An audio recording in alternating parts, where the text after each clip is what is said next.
atau pelita. Nah, apa sih yang dimaksud dengan pelita? Pelita itu bukan lain adalah sebuah kemuliaan Allah. Nah, pada zaman dulu, orang-orang melihat ke arah murid-murid awal Yesus, yaitu para nelayan kecil, dan berkata, orang-orang ini berjalan bersama Yesus. Mereka memancarkan kemuliaan Allah. Mereka dapat melihat bahwa para murid itu berjalan bersama Yesus. Pada Yesaya 60 ayat 1 mengatakan, bangkitlah jika menjadi teranglah, sebab terangmu datang dan kemuliaan Tuhan terbit di atasmu. Nah, setelah membaca ayat ini, saya bertanya-tanya, jika orang lain melihat ke arah kita, dapatkah mereka melihat kemuliaan Allah di dalam diri kita? Atau dapatkah mereka melihat pelita itu? Nah, jika mereka tidak dapat melihatnya, lalu kita ini sedang berfungsi sebagai apa? Nah, kita diselamatkan agar kita dapat berfungsi sebagai terang dan pelita bagi dunia ini. Ia ingin mendandani kita dengan kemuliaan Allah. Nah, saya sering bertanya pada diri sendiri, apakah saya ini terang dunia? Apakah saya bersinar jika orang menatap ke arah saya? Apakah mereka melihat terang itu? Nah, saya mengambil sebuah perumpamaan seperti ini. Ambillah sebatang lilin, lilin ulang tahun yang kecil, lalu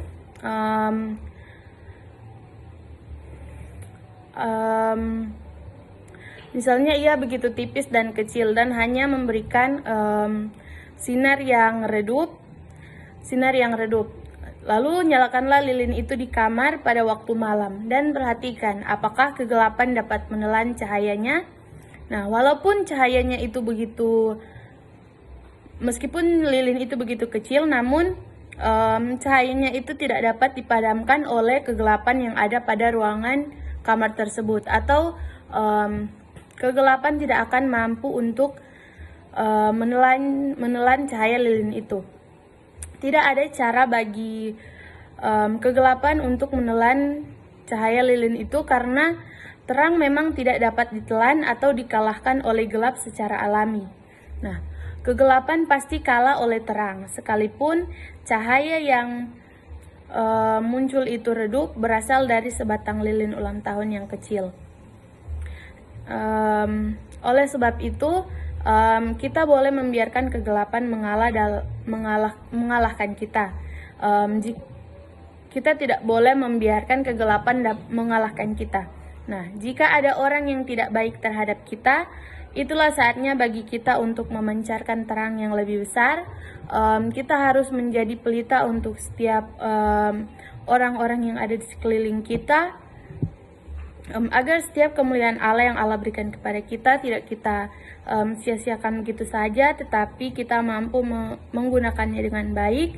Kita mampu menjadi pelita dan mampu menjadi orang yang bisa menabur benih kasih terhadap orang-orang yang ada di sekeliling kita. Nah, bagaimana caranya untuk kita menjalankan fungsi sebagai terang? Jika pelita sudah dinyalakan, sekalipun mengalami saat-saat yang redup, ia masih akan tetap menyala di sepanjang sejarah. Tidak peduli berapa banyak upaya yang sudah dilakukan anak-anak kegelapan untuk memadamkannya dan berapa banyak kegagalan yang terjadi di antara anak-anak terang, pelita itu masih akan tetap menyala, karena dalam keadaan apapun itu, ketika kita mau menjadi pelita, kita mau menjadi terang bagi orang lain, meskipun banyak sekali cobaan dan rintangan yang akan datang kepada kita, banyak hal-hal yang tidak baik, banyak hal-hal yang dapat membuat kita jatuh atau tidak fokus terhadap tujuan kita, yaitu menjadi pelita untuk orang-orang di sekeliling kita. Namun ketika kita mengandalkan Tuhan, kita menjalani setiap hal yang akan kita lakukan bersama Tuhan, tidak peduli seberapa besar usaha mereka untuk menjatuhkan kita, kita akan tetap bisa menjadi pelita bagi orang-orang yang di sekeliling kita. Sekian firman Tuhan yang saya bawakan. Saya bawa di dalam nama Tuhan Yesus.